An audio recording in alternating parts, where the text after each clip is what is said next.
Hello, wrestling fans, and welcome to the next Tuesday edition of Tag Team. I'm your host, Cesar Scorpio, alongside the invincible E. Vincent. Oh, yeah. And do we have a show for you here this week? Starting off with what happened here recently on Monday Night Raw this past Monday. Top rope, of course, is Edge's retirement. Now, he came out here to the ring. It was rumored here that he had a huge announcement, probably retirement, which ended up being, unfortunately, the case due to some health issues. What was some more information on that, E? Yeah, what happened was Edge came out to the ring. He announced that he was going to retire due to the fact that 9 years ago he had some surgery on his neck, basically to fuse two of his vertebrae together. Recently, he's been having issues with losing some feeling in his extremities. They believe it's tied to the same injuries. MRI tests were done, and the recommendation was that he retire. So, you know, our best wishes go out to Edge in his retirement. We really appreciate the work that he's put in over the years, entertaining the fans. Can't say enough about him, and you know, we wish him all the best.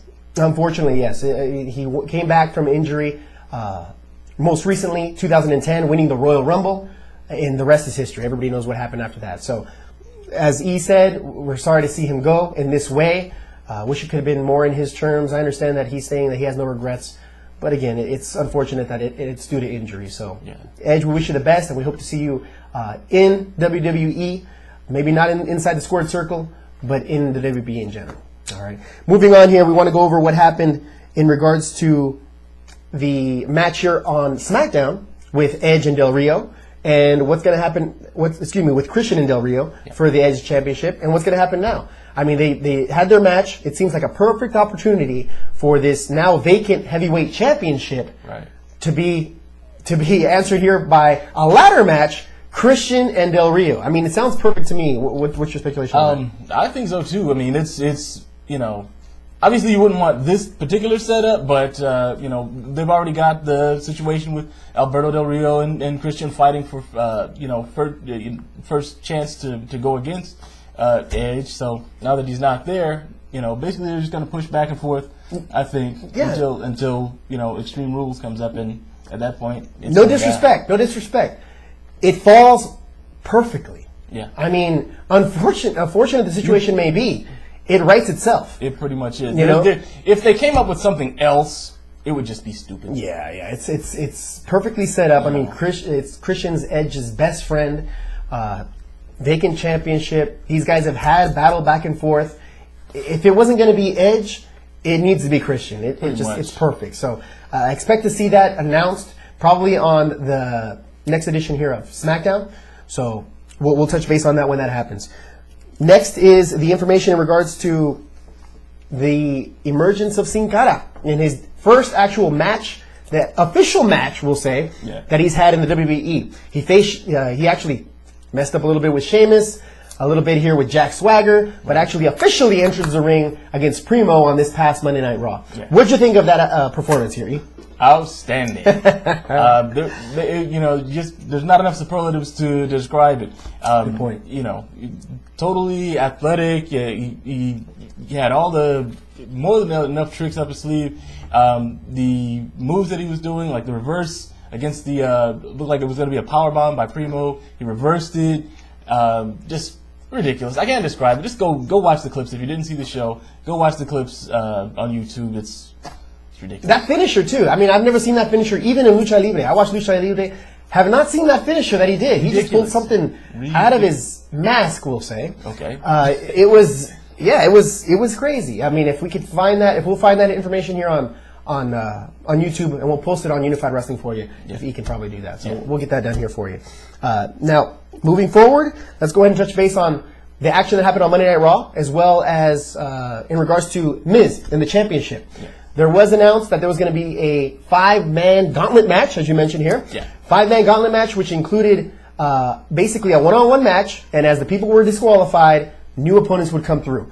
It was, help me out with this, it was, of course, R-Truth, John Cena, RKO, and the last one was Dolph Ziggler. Right. Back and forth it went. Yeah. Ended up being R-Truth and John Cena at the end when the core interfered and ended up writing this up being a three-way. Basically, rather than the the core interfering. Alex Riley and The Miz jumped in at the very end and sort of made it double disqualification. The Invisible GM of Doom, Josh Matthews, came out, sent a message saying that they would have to have a have a three-way match with John Cena, R-Truth, and The Miz at Extreme Rules. That it looks like it's going to be pretty interesting. I for one, am finally glad that R-Truth is finally getting a chance to stretch his legs a little bit. Triple threat. And we finally have R-Truth stepping it up a little bit, showing what he could do. He did. Oh, we forgot it. There was also John Morrison in that match. That is true. John Morrison, what he did here with John Morrison, awesome. The way he showed what he can do on that front. Also going back and forth here with John Cena, that was entertaining to watch. Yeah. I mean, a little bit of mic skills at the very beginning. Yeah, they haven't been using R-Truth properly. That's definitely the way I'm seeing this. The way the Pope is being used here with TNA, the fact that they're using R-Truth in a cookie cutter mold, as we mentioned here. Yeah. JTG, R-Truth, whatever. It's like, same dude. I for one, I really want to see R-Truth sort of distinguish himself. Even if he has to become the heavy. If he plays a heel, I prefer that. I prefer that. Why not? Prefer that. We got too many good guys. Let's bring some more heavies in there. Yeah. Is there even a black dude heavy? Ezekiel Jackson, kind of, I guess. Kind of. Yeah. Well, yeah. I guess, right. That's the core, though. But kind of. Yeah. And I just think R-Truth has so much more to offer. He's got the skills. He's athletic. He's got the build. He's got the moves. I mean, he does some nice high risk moves. Yeah. I mean, he's definitely the guy that should be doing it. So I'm interested to see what he does here on Extreme Rules. Yeah. There should be some more information or some more action in regards to R-Truth and now his involvement with the Triple Threat match coming up on the next Monday Night Raw. So we'll look forward to that, and we'll inform you on anything that comes up between now and then.